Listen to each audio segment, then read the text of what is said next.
या केबिन येते. काय डॉक्टर साहेब, यायचं का आत? या नाना, हा दरवाजा तुमच्यासाठी सदैव उघडा आहे. तुम्हाला परवानगी कशाला? या बसा. अहो पण ही मैत्री झाली, कायदा नव्हे. त्याचं काय डॉक्टर साहेब, माणसानी नेहमी कायदेशीर असावं. बसा ना. बसा ना मंगल, बसा. हा बोला. माणसानी कायदेशीर कसं असावं तुम्हाला परवाचाच किस्सा सांगतो. काय? इथे मी एका ऑफिसमध्ये काही कामासाठी गेलो होतो. बर बर, तिथला ऑफिसर माझा अगदी दोस्त. नेहमीच्या बैठकीतला. मी आपला माझ्या नेहमीच्या सवयीप्रमाणे धाड दिशी दरवाजा लोटून केबिन मध्ये प्रवेश केला. बघतो तर काय, आमचे हे मित्र आणि त्यांची ती स्टेनो. नको तो सीन पाहावा लागला. हसताय काय? तडक तिथून निघून गेलो. पुन्हा गेलो सुद्धा नाही. अहो लाज मला वाटली, त्या दोघांना नाही. आता तर ऐकलंय त्यांनी दुसरी ठेवली, स्टेनो. नाना, माझ्याकडे कुणी स्टेनो बिनो नाही. हो, महत्वाचं सांगायचं राहून गेलं. ओळख करून देतो. या आमच्या मंगला बहिणी. नमस्ते. फर्स्ट क्लास मध्ये नर्सिंगचा 1 वर्षाचा कोर्स यांनी पास केलाय. आपल्या डीननं मुद्दाम तुमच्या हाताखाली काम करण्याकरता पाठवून दिलंय. बहिणी, हे डॉक्टर अजित देशमुख.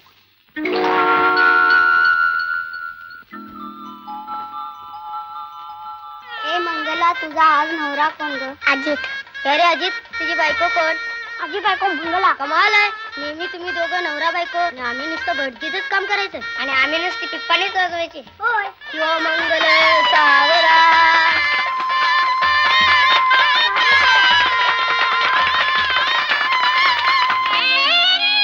मी तरी काय करू सांगा. ज्याच्या हाताखाली काम करायचं नशिबी आले, तो माझ्या बालपणीचा मित्र निघावा. पण तुमचा विश्वास आहे ना माझ्यावर?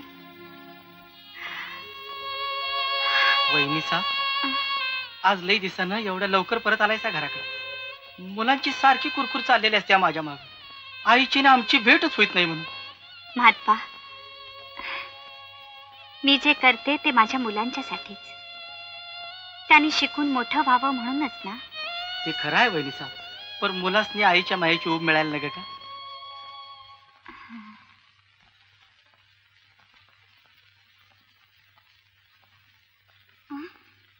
अरुण, नितीन, आईशी बोलायचं पण नाही. बोलायला आई वेळेवर भेटेल तर ना. दिवस रात्र बाहेर. पण आज आले ना, आणि उद्यापासून रोज लवकर घरी परत येणार आहे. खरं? आई? अगदी खरं माझ्या पिलानो.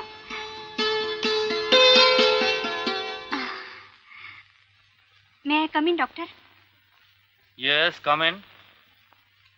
ओ डॉक्टर, काल ऍडमिट केलेला 3 नंबरच्या कॉटवरचा पेशंट फार सिरियस आहे. असं? हो. मग चल. I am sorry. चला.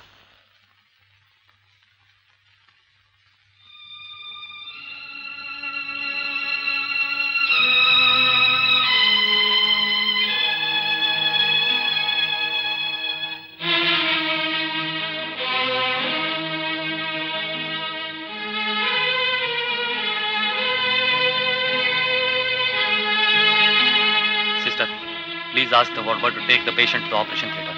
Yes, doctor.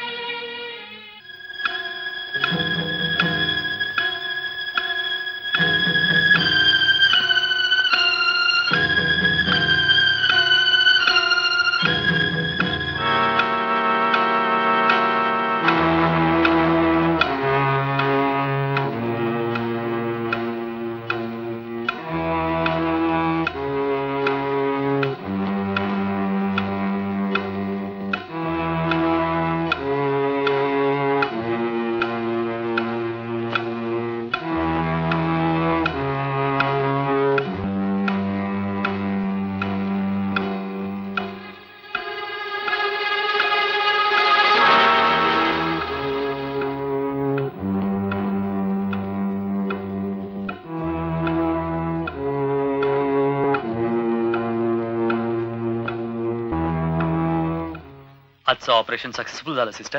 हो. तुमची खूप मदत झाली. तुम्हाला हव्या त्या वस्तू मी दिल्या इतकंच. ऑपरेशन तुम्ही केले, कौशल्य तुमचं आहे.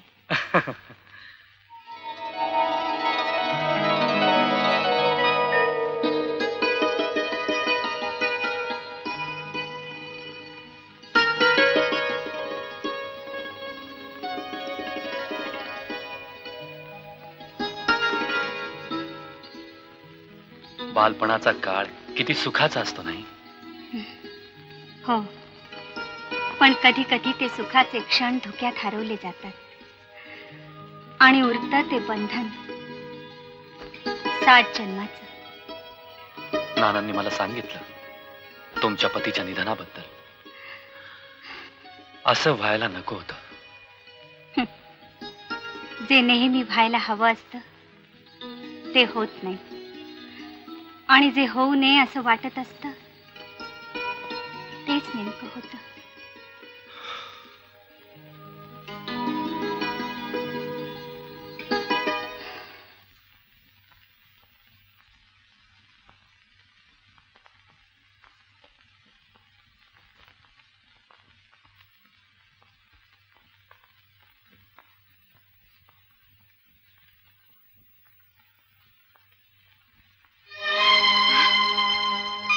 हो, मुद्दामच आलो. हे तुमचं मिस्टर ना? हो, मुलं किती तुम्हाला? मला 2 मुलगे आहेत. तुम्हाला किती मुलं आहेत? लग्नच केलं नाही तर मुलं कुठून होणार? तुम्हाला एक विचारलं तर राग नाही ना येणार? नाही. तुम्ही एकट्या हा संसाराचा गाडा चालवताय, त्यात मी तुम्हाला साथ दिली तर चालेल? हा तुमचा चांगुलपणा झाला, पण मला आयुष्यभर जगायचे ते माझ्या पतीच्या आठवणीवर आणि माझ्या मुलांसाठी.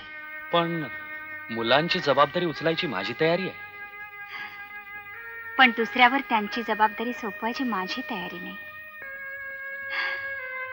रागवू नका डॉक्टर. त्यात रागवायचं काय? हा ज्याच्या त्याच्या मर्जीचा प्रश्न आहे. बरं, येतो मी.